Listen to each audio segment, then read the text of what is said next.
আমরা জানি দর্শক যে কোনো রকম বড় পরিবর্তন ছাড়াই যেটি প্রস্তাবিত বাজেট ছিল সে বাজেটের পরে কণ্ঠভোটে সে বাজেট পাশ হয়েছে গতকালকে, এবং সেখানে আমরা দেখেছি এবছর গত বছরের তুলনায় ৩৬,০০০ কোটি টাকা বেশি রেখে যে বাজেট করা হয়েছে তার পরিমাণ হচ্ছে ৭,৫৭,০০০ কোটি টাকা। এবং এটি বর্তমান যিনি অর্থমন্ত্রী জনাব আবুল হাসান মোহাম্মদ আলী সাহেবের এটি হচ্ছে প্রথম বাজেট এবং আওয়ামী লীগের ২৫তম বাজেট, আর সারা দেশের মধ্যে ধরি ৫৩তম বাজেট এটি। তো স্যার, আলোচনার শুরুটা এভাবেই করতে চাই। বাজেট প্রতিক্রিয়ায় তো অনেক কিছুই থাকে এবং সবসময় আমরা দেখি যে আমাদের বাজেট প্রতিক্রিয়ায় সরকারি দলের একটা বক্তব্য থাকে, যারা সরকারে নেই তারা একটা বক্তব্য থাকে, কিন্তু তারপরেও কিন্তু যারা বিশ্লেষক, যারা সমাজচিন্তক বা যারা মধ্যবিত্ত নিম্নবিত্ত তাদের কিন্তু এক ধরনের বক্তব্য থাকে, কিন্তু মাঝে মাঝে আবার দেখা যায় যে উচ্চবিত্তরাও কিন্তু হাহাকার করে কিছু হচ্ছে না তাদের জন্য। তো এবারের বাজেটে আমরা আসলে ভালো মন্দ সব মিলিয়েই আমরা দেখেছি যে কালো টাকা সাদা করার কথা বলা হয়েছে, ৩৫% যেটা কর্পোরেট ট্যাক্সের কথা সেখান থেকে ২৫% করা হয়েছে, সামাজিক সুরক্ষা খাত সামান্য সামান্য কিছু বরাদ্দ বাড়া হয়েছে। কিন্তু যেটি বড় প্রশ্ন সেটি হচ্ছে বর্তমান যে বাস্তবতা বলা হচ্ছে আমাদের প্রায় $100 বিলিয়ন আমাদের এখন ঋণ পরিষেবা বা ঋণ সেটি শোধ করবার কথা রয়েছে। আমরা আমাদের যে অভ্যন্তরীণ আয় সেই অভ্যন্তরীণ আয়কে বৃদ্ধি করার কৌশল বারবার নির্ধারণ করি, কিন্তু সেটি আমরা কাঙ্ক্ষিত লক্ষ্যে পৌঁছাতে পারি না। আমাদের ঘাটতি বাজার সবসময় থেকেই যাচ্ছে।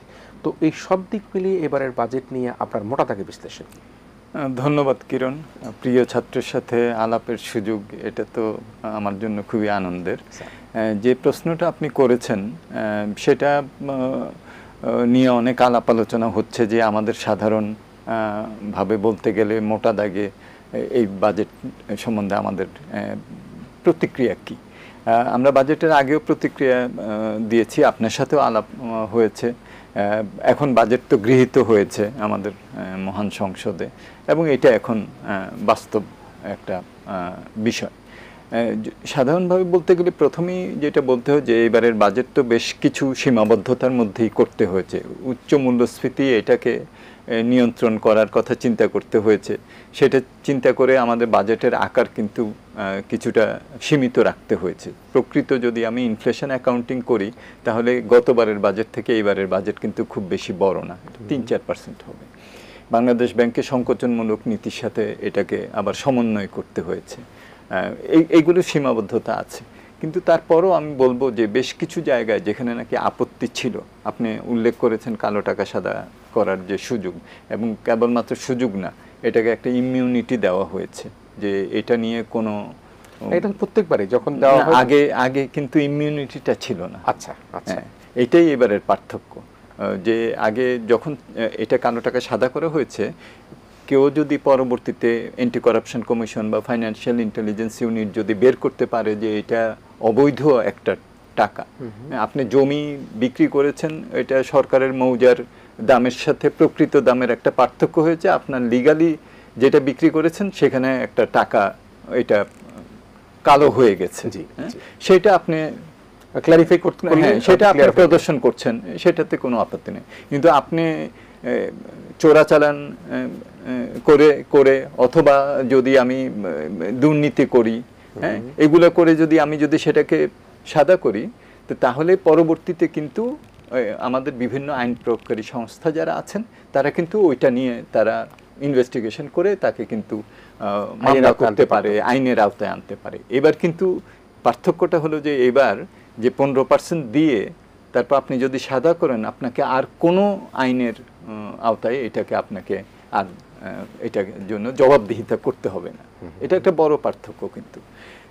তো সেটা তো রয়ে গেল, এটা নিয়ে তো আমরাও বলেছি যে এটা অর্থনৈতিক, নৈতিক, রাজনৈতিক আওয়ামী লীগের যে ম্যানিফেস্টো আছে তার সাথেও এটা সাংঘর্ষিক। সেখানে জিরো টলারেন্স, শূন্য সহিষ্ণুতার কথা বলা হয়েছে, বিভিন্ন ধরনের বেআইনি কার্যক্রম, ঘুষ, দুর্নীতি ইত্যাদির বিরুদ্ধে। তো সেটার সাথেও তো এটা সাংঘর্ষিক হয়ে গেল, একটা ইমিউনিটি দেওয়া হলো, এটা একটা। দ্বিতীয় যেটা সেটা হলো যে প্রস্তাবটা করা হয়েছিল যে সর্বোচ্চ যে কর সেটা 30%-এর জন্য, এবং এটা আমার মনে হয় যে এটা তো কোভিডের আগে 30% ছিল, কোভিডের সময় এটাকে 25% সর্বোচ্চ কর করা হয়েছিল। তা আমাদের যেরকমভাবে আয় বৈষম্য হচ্ছে, আমাদের যেরকমভাবে আমরা ট্যাক্স জিডিপি রেশিও আমাদের সবচেয়ে কম উন্নয়নশীল বিশ্বের মধ্যে, তো সেখানে তো আমাদের এটা প্রত্যক্ষ করে কম আমাদের 1/3 আর অপ্রত্যক্ষ 2/3, তো আমার প্রত্যক্ষ কর বাড়াতে হবে। এই যে একটা 30% ছিল, এইটাও কিন্তু আবার পরবর্তীতে 25% এটা নির্ধারণ করা হলো। যদিও কিছুটা সুরক্ষা দেওয়া হয়েছে কম আয়ের মানুষ যারা, সেখানে তো একটা স্ল্যাব বাড়ানো হয়েছে, সেটা ভালো। কর্পোরেট ট্যাক্সে আমার মনে হয় যে লিস্টেড এবং নন লিস্টেডে আগে যে বড় পার্থক্যটা ছিল যে 10%, যাতে করে শেয়ার মার্কেটে তারা যেতে পারে, সেটাকে কমানো হয়েছে পার্থক্যটা। সো আপনি এখন লিস্টেড হওয়ার ক্ষেত্রে একটা যে প্রণোদনা ছিল যে আমার নন লিস্টেড হলে যেটা দিতে হবে তার থেকে বড় পার্থক্য, তো সেটা কিন্তু কম রাখা হলো। যদিও শেয়ার মার্কেটের যে অবস্থা, অনেকেই হয়তো লিস্টেড হওয়ার জন্য আগ্রহী হবেন না। সো সেটা একটা ছিল। সামাজিক সুরক্ষা, এটা তো উচ্চ মূল্যস্ফীতির জন্য এটা তো একটা বড় একটা ফ্যাক্টর। তো সামাজিক সুরক্ষা আমরা যদি দেখি, সেখানে ওএমএস এর বরাদ্দ কমানো হয়েছে। সামাজিক সুরক্ষায় পেনশন যদি আপনি বাদ দেন, তাহলে কিন্তু সেরকম পেনশনকে ঢুকিয়ে রাখা হচ্ছে সামাজিক সুরক্ষা খাতের মধ্যে। সেটা যদি আমরা বাদ দিই তাহলে খুব বড় ধরনের সেখানে কিন্তু পার্থক্য নেই। যদিও এখন প্রয়োজন ছিল এটার ব্যক্তি স্থায়িত্ব, এটার প্রাপ্তি, এগুলোকে সম্প্রসারিত করার। তো সেটা আবার ভালো দিকও আছে অবভিয়াসলি, যে আমাদের যে স্থানীয় যে উৎপাদন, আমদানি প্রতিস্থাপক, সেগুলোর অনেকগুলিকে সুরক্ষা দেওয়ার জন্য আবার শুল্ক হার বেশি রাখা হয়েছে, আমদানি শুল্ক, যাতে তারা সুরক্ষা পেতে পারেন। কিছু কিছু নিত্য প্রয়োজনীয় পণ্যের যে ট্যাক্সের সোর্স যেটা, সেটাকে কিছুটা কমানো হয়েছে, 2% জায়গায় 1% করা হয়েছে, এবং সেটার মধ্যে অনেক নিত্য প্রয়োজনীয় পণ্য এখানে আমাদের মরিচ, হলুদ থেকে শুরু করে সব কিছু আছে। সো এইটা আবার ভালো। অন্য দিক থেকে আবার মোবাইল ইন্টারনেট সেবা, সেখানে একটা তো কর হার বাড়ানোর ফলে সেখানে একটা অনেকের জন্যই এটা একটা নেতিবাচক একটা। ওই যে